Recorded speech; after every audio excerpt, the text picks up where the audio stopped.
Entonces, pues bienvenido Nelson a otra conversación sobre energía y economía. Y ahora tú traes el tema, podemos llamarlo eso, recuperación de la industria petrolera. Ese término que la gente usa mucho, muy libremente.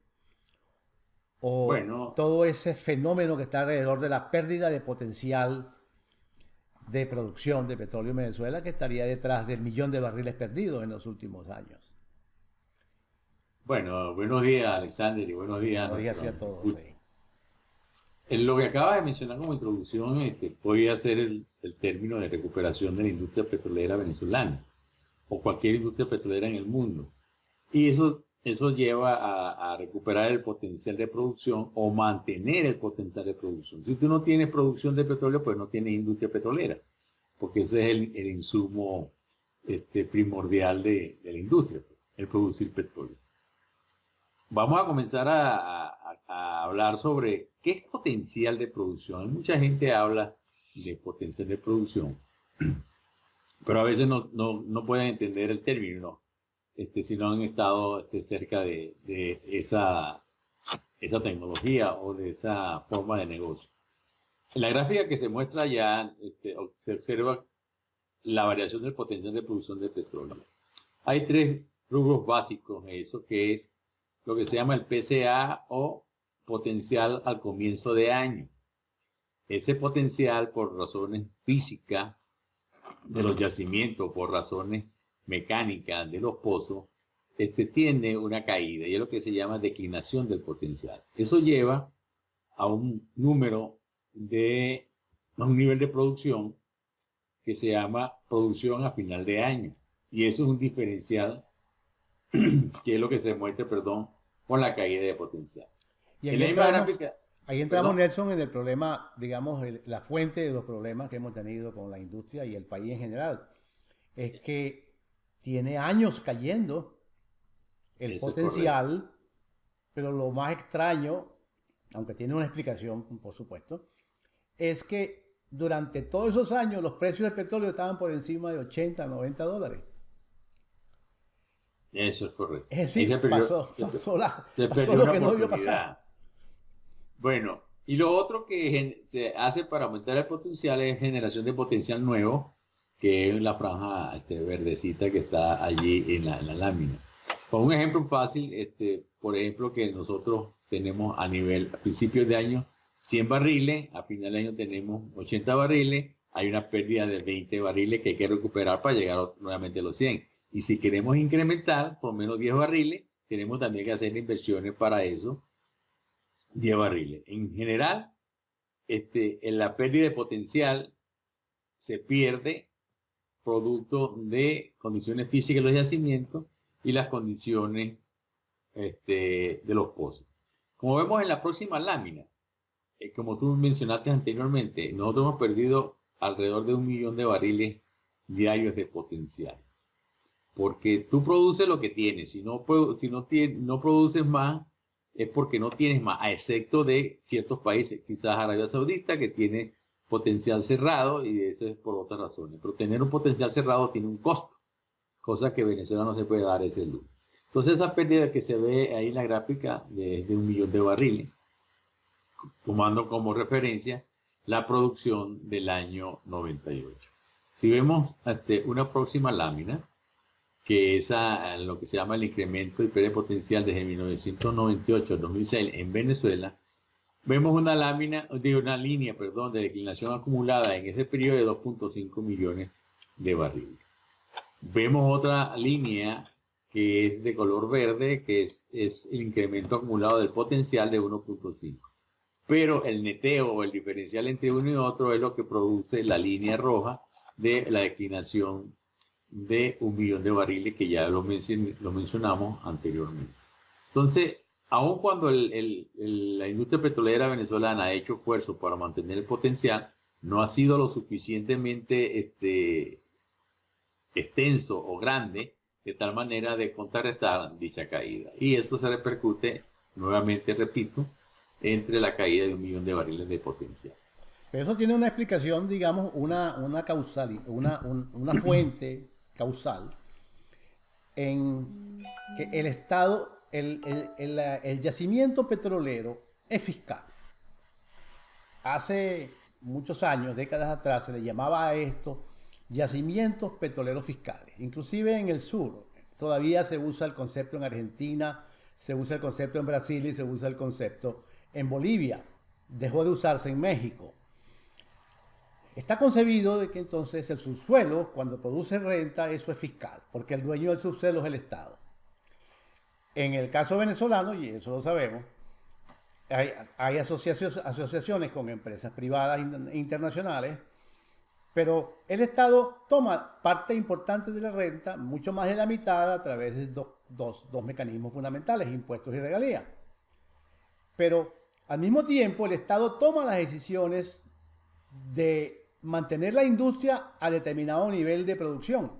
Y y ya para terminar, repito, esto Nelson, lo que ha ocurrido es que el Estado ha gastado el ingreso generado en renta petrolera de su propio negocio petrolero, porque es suyo, es del subsuelo, es del Estado, y de su ingreso fiscal, se lo llevó al fisco, o lo derrochó, o entró por la corrupción, o por toda la ineficiencia que ha sembrado sobre la industria, pero no permitió que el dinero que necesitaba o el capital que necesitaba la industria para mantenerse la gallina, pues siguiendo poniendo huevos todos los días, eso no se hizo y entonces estamos hoy en esta etapa que se llama postpetrolera, ¿no? Sí. Bueno, hay diferentes métodos, opciones para generar potencial. Y es lo que se muestra en la lámina siguiente, la que está ahí. Ahí todo, como ustedes ven, es todo un mundo bastante complejo y es el alma, punto central de la industria petrolera, que es exactamente generación de potencial. ¿Y cómo se genera ese potencial? Bueno, a través de cada uno de los pozos que se perforan o que se reacondicionan. Entonces, en la parte superior está lo que es perforación, que es a lo que me voy a referir rápidamente, donde están los pozos de desarrollo, los de avanzada, los exploratorios y recuperación adicional. Los de desarrollo son los que incorporan reservas, los de avanzada incorporan reservas probables, las pasan a reservas como tales, y los exploratorios, como su nombre lo indica, son aquellos que van mucho más allá para extender los yacimientos y buscar nuevos horizontes de producción.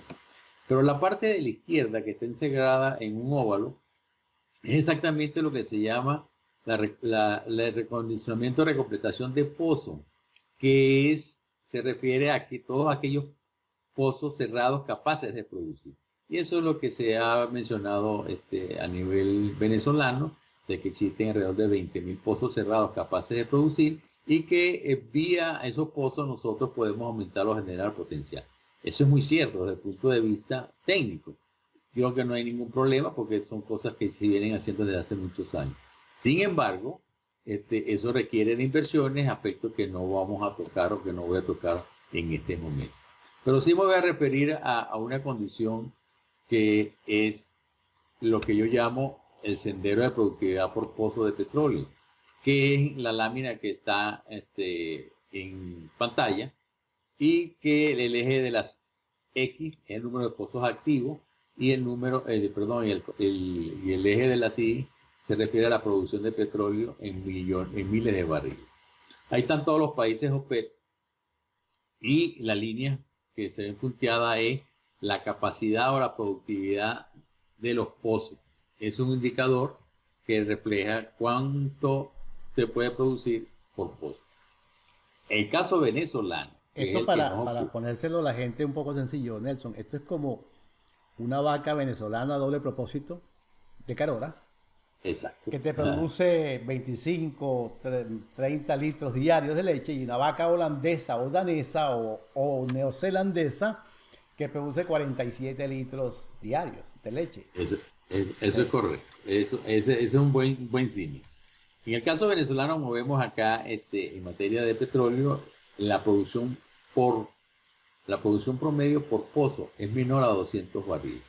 Esto, de una forma u otra, elimina la competitividad que tiene Venezuela en el mundo petrolero. Le voy a decir muy sencillo, perforar un pozo aquí o en cualquier parte del mundo tiene unas características intrínsecas comunes. Y una de esa parte común es el acero. Entonces, si tú tienes el acero que le metes a un pozo venezolano y tienes el acero que le metes a un pozo de Arabia Saudita, pues el costo de ese acero a nivel costo por barril, que podríamos decir, de ese acero es mucho más barato en Arabia Saudita que en Venezuela por razón de productividad. Así no tengan ellos el acero, tengo que buscarlo en cualquier parte del mundo, ¿no? Es correcto. Entonces, eso implica pues que es como diría yo un plomo en el ala de una característica intrínseca de los yacimientos venezolanos, que eso no se puede cambiar. Eso, es decir, la naturaleza la hizo así y así se quedó.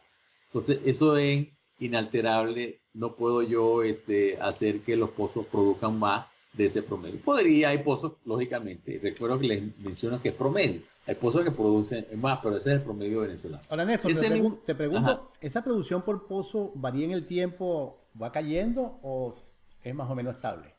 No, porque el pozo le sucede lo que ya explicamos antes, que es la declinación.